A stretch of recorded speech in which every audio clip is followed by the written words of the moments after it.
స్త్రీలలో తెలియకుండా యూరిన్ రావడం అనేది ఈ మధ్యకాలంలో మనం రెగ్యులర్గా వినే ప్రాబ్లమే అండి.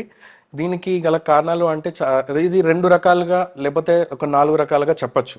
ఒకటొచ్చేసి ఈ స్ట్రెస్ యూరినరీ ఇన్‌కాంటినెన్స్ అంటాము.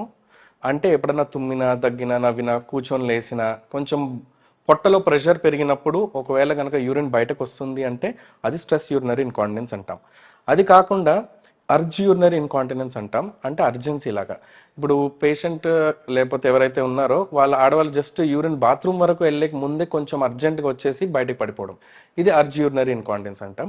ఈ 2 కలిపి కొన్నిసార్లు వస్తుంటాయి కొంచెం పెద్దవాళ్ళలో. అది మిక్స్డ్ యూరినరీ ఇన్‌కాంటినెన్స్ అంటాం. కొంచెం శాతం అది ఉంటుంది, కొంచెం శాతం ఇది కూడా ఉంటుంది. ఇవన్నీ కాకుండా ఓవర్‌ఫ్లో ఆర్ పారాడాక్సికల్ ఇన్‌కాంటినెన్స్ అంటాం. అంటే బ్లాడర్‌లో సెన్సేషన్ తెలియకుండా బ్లాడర్ ఫుల్ అయిపోయి లీక్ అవుతది. అది ఓవర్‌ఫ్లో ఇన్‌కాంటినెన్స్ అంటాం. ఇది జనరల్‌గా రాత్రులలో వాళ్ళకి తెలియకుండా పోవడం ఇవి ఉంటాయి.